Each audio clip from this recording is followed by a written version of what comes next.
This is Ryan Elliott for Boxing Social in association with Betfred.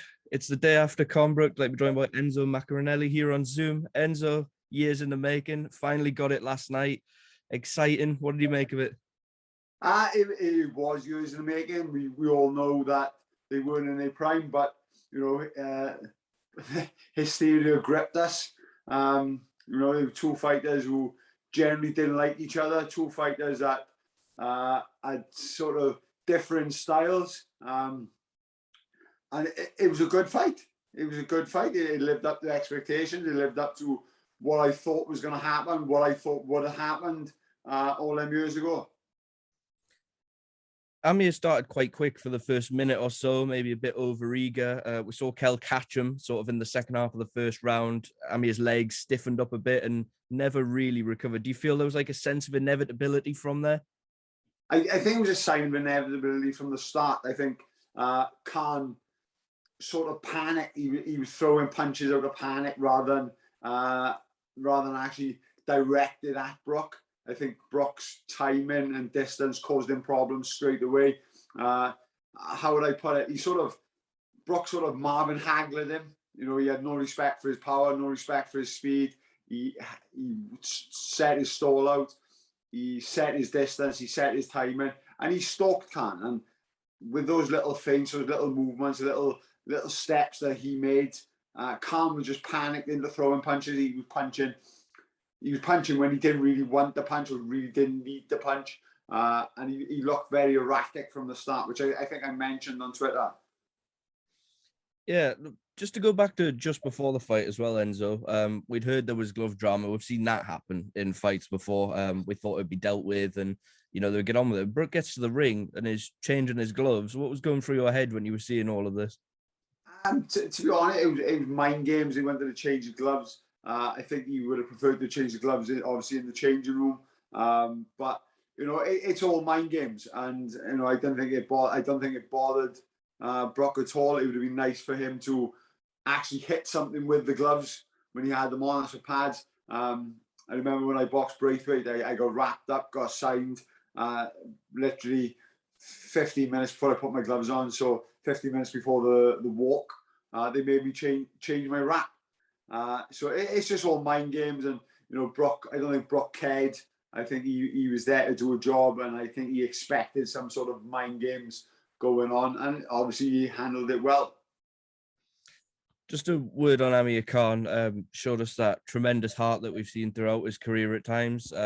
We've seen him hurt numerous times, but he held on for so long and held on for as long as he could before that compassionate stoppage, I think we would call it. If this is it for him, he did hint at retirement. How proud should he be of his achievements, both amateur and pro? Hell of a career.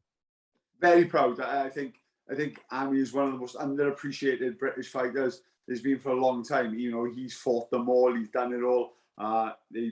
People go on about this chin.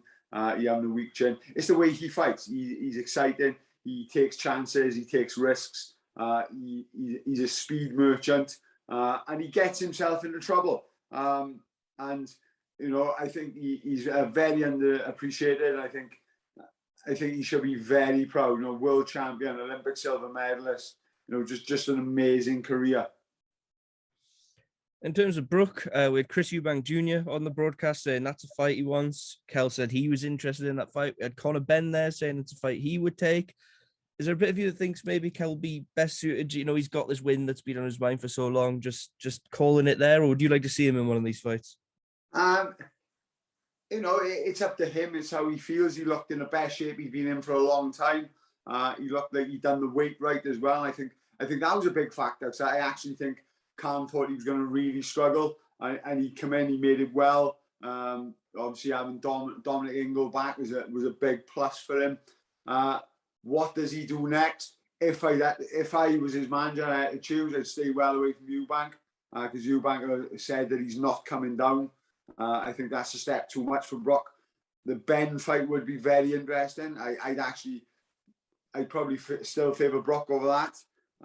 But it's up to him. It's up to people around him. But most importantly, it's how he feels, how he went in training. They know what went on in training. They know how good he was. They know how good he looked. And he certainly looked sensational last night.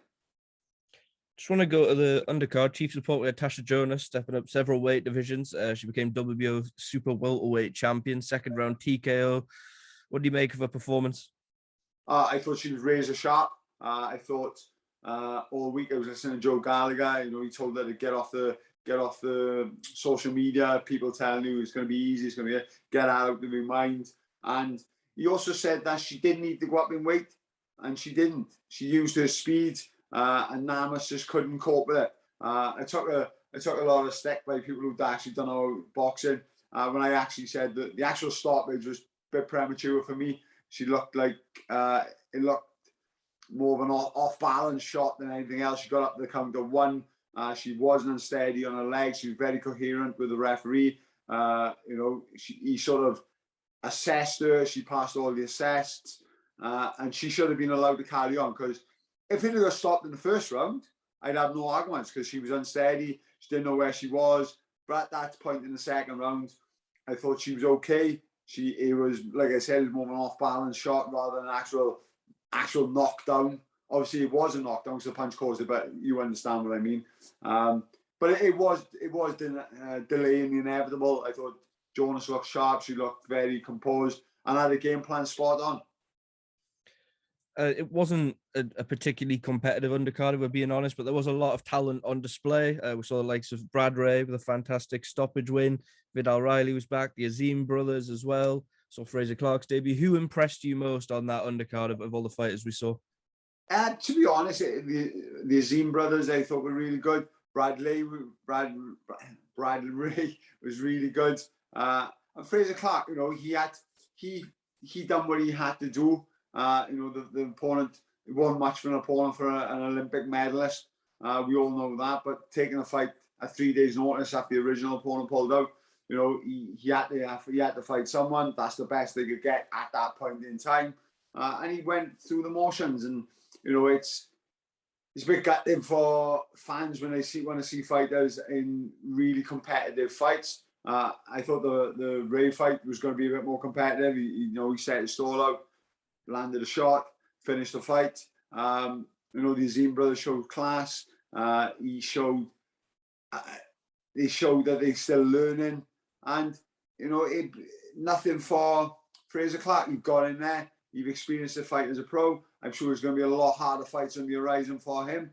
And, I enjoy watching certain things. I enjoy watching certain fighters go through certain aspects in a fight. And, we all know it could have been a lot better undercard, more of a 50-50 undercard. But unfortunately, that's boxing these days. These young fighters need to learn and need to slowly step up the ladder. Final one before I let you go, Enzo. Your old belt is on the line next weekend. Lawrence Okolie's back against Mikhail Cieslak at the O2 Arena. Have you seen much of Cieslak? What kind of fight are you expecting next weekend? I've seen a little bit of Cieslak. I haven't seen a great deal. So I don't want to go into too much detail. I think he's a sort of fighter that Okolie can look good against. Even though he's tough and he's rugged, I think he's a sort of fighter that Okolie can look good against. If he doesn't know how to close the gap and get in close without taking a shot, he's gonna be in trouble. If he's smart and he can get in close if he can get in that distance where Okolie sort of, I wouldn't say he panics, but he's more uncomfortable up close than he is at distance. And if he can close the gap without taking unnecessary punishment, he could make things tough for Okolie. But I do think Okolie wins by stoppage. And I think it all depends now if the roof can be fixed in the O2 at the moment. Yeah, I did see that. Half of it had landed in the Thames, so hopefully they get that sorted. But Enzo, look, Lawrence has made no secret. He wants to unify. And he even came out and said, if none of these guys are going to fight me, I'll just go up to heavyweight. With his physical attributes, how much of a handful will he be if he does move up? He's going to be a handful because he's a big lad. But what he's got at the moment is he's got the advantages over cruiserweights with that extra height and extra reach. He wouldn't have them so much as a heavyweight. Some of these heavyweights, like a Derek Chisora, for example, they probably sparred before and they know how to do. But in a fight with 10-ounce gloves, with someone with Derek who's marauding forward, who can get in close and rough you up, we'd have to see how he does. So the fight with someone like a Bradis, who would rough him up, who would get close like he did with Usyk. You know, he pushed Usyk closer than anyone, and you know, it'd be interesting to see. I'd like to see him against Bradis, but obviously Bradis is chasing Jake Paul, so it's mad. But Okolie, you know, he's made no secret of his desire. He wants to have a challenge. He wants to unify. So I take my hats off to him for that. All right, Enzo, well, thank you for taking the time out your Sunday to speak to Boxing Social. I'm sure we'll catch you very soon. Top man, cheers, Ray.